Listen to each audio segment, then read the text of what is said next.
Last paragraph there on page 1. This is who Jesus Christ is. The Antichrist will seek to obscure or even usurp, that means take, these various offices from Jesus Christ. How very important then that we know who Jesus Christ really is according to the Bible. Can you see how essential it is to know Jesus according to what is true? Remember, our knowledge of God and our worship of God must be in spirit and in truth. Okay, very quick question before we go 1 second further. Does this idea make sense, everyone, yes or no? Okay, Jesus says, I'm greater than Solomon. I'm greater than Jonah. I'm greater than the temple. He's the greatest prophet, the greatest priest, the greatest king. So the Antichrist is going to try and usurp those offices. The Antichrist will say, I'm God's voice on earth. I'm God's ministry on earth. I'm God's authority on earth. That's what we're looking for. Okay, next page. Okay, the Antichrist. The name Antichrist is not used very frequently in the Bible. Only the author John uses it. However, there are several different names that the Antichrist is referred to by in the Scriptures. Here are most of them. You can write them in there. He's referred to, as we've already said, the Antichrist. We looked at that in 1 John. He's referred to as the beast in Revelation, particularly chapter 13. He's referred to as the man of sin in 2 Thessalonians chapter 2. The son of perdition, also in 2 Thessalonians chapter 2. And another one that we've not talked about, the little horn, which is what we're going to spend some time looking at tonight in Daniel chapter 7 and 8. So there are several different monikers for the Antichrist. He's not always referred to just as the Antichrist. That's an important point that many do not understand. Okay? It says the last one, number 5, is found in the book of Daniel chapter 7. So let's go to the book of Daniel as we begin to uncover exactly who this Antichrist, beast, man of perdition, man of sin, son of perdition, little horn power is. We go to the book of Daniel chapter 7. That's in the Old Testament. Should be able to find it. If you can find Isaiah, go forward, Jeremiah, then you've got Ezekiel, and Jeremiah, Lamentations, Ezekiel, then you'll find Daniel chapter 7. Okay, Daniel, what chapter, everyone? 7. And here we're on the subheading, 4 frightening, ferocious, feral creatures. Okay? Let's go look at these 4 beasts. Now, before we do that, let's quickly review. Quickly what, everyone? Review. Now, we've seen this man before, haven't we? Okay, this is from Daniel chapter, who remembers? Daniel chapter 2, that's right. And a king had a dream. What was his name?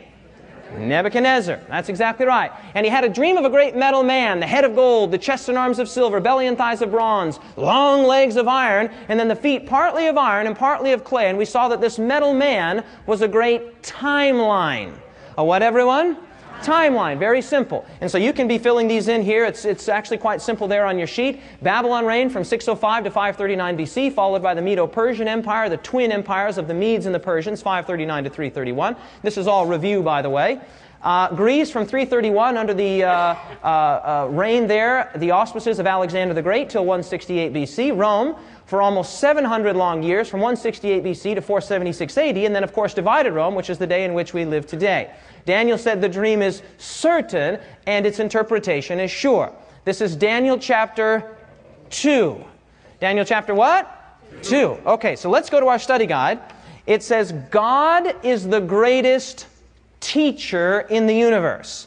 And just like any good human teacher, he uses the twin teaching techniques of review and enlarge. You see that down here? Review and enlarge. You remember this. If there's any teachers here this evening, this is one of the most foundational teaching pedagogical principles. And that is that when someone goes from the 4th grade into the 5th grade, you first review what they learned before, and then you enlarge upon it. Then they go the 5th to the 6th, you review what you've learned before, and then you enlarge upon it, etc., etc. We all together, everyone? Okay, so in Daniel chapter 2, we have this timeline: Babylon, Medo-Persia, Greece, Rome, divided Rome. And so when we come to Daniel chapter 7, this is the second great prophecy in the book of Daniel, we find here this same idea of reviewing what we've been over and then enlarging upon it. Reviewing and then what? Enlarging. So you're in Daniel chapter 7 now with me. Okay, and we'll pick it up in verse 1. Daniel chapter 7 and verse 1. It says, in the first year of Belshazzar, king of Babylon, Daniel had a dream and visions of his head while on his bed. Then he wrote down the dream, telling the main facts. Verse 2. Daniel said, I saw in my vision by night, and behold, the four winds of the heaven were stirring up the great sea. So Daniel sees a frothy sea being whipped into action by the winds. And four great, what everyone? Beasts came up from the sea, each different from the other. Number 4. The first was like a lion and had eagle's wings. I watched till its wings were plucked off, and it was lifted up from the earth and made to stand on 2 feet like a man, and a man's heart was given to it.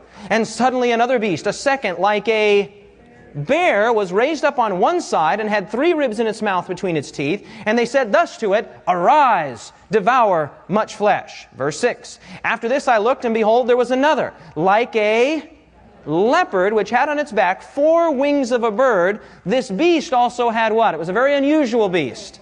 4 heads, and dominion was given to it. Verse 7, After this I saw in the night visions, and behold, a 4th beast, dreadful and terrible, exceedingly strong. It had huge, what kind of teeth? Iron teeth. It was devouring, breaking in pieces, and trampling the residue with its feet. It was different from all the beasts that were before it, and it had 10 horns. Now, how many beasts, everyone? 4 beasts. Okay, the first beast was a lion that had eagle's wings. You can see it there on the screen. You can also see it on the banner. A lion with eagle's wings. The second beast was a bear that was sort of hunched up on one side that had 3 ribs in the mouth. The fourth was a strange 4-headed leopard with 4 wings of a fowl, or pardon me, the third. And the fourth was an unusual beast. He doesn't exactly tell us what it was. He just says it was ferocious, it was terrible, it was horrific, and it had how many horns? 10 horns. And it had teeth, strange teeth made of iron. You've got it. Now, think about that. 4 beasts, and over here there were 4 main metals. Okay? Those 4 main metals then gave way to feet of iron and clay. And how many toes do you have on your feet? 10. And how many horns are on that beast? You've got it. And so what we're finding here is that God is reviewing what we've already learned in Daniel chapter 2. Okay?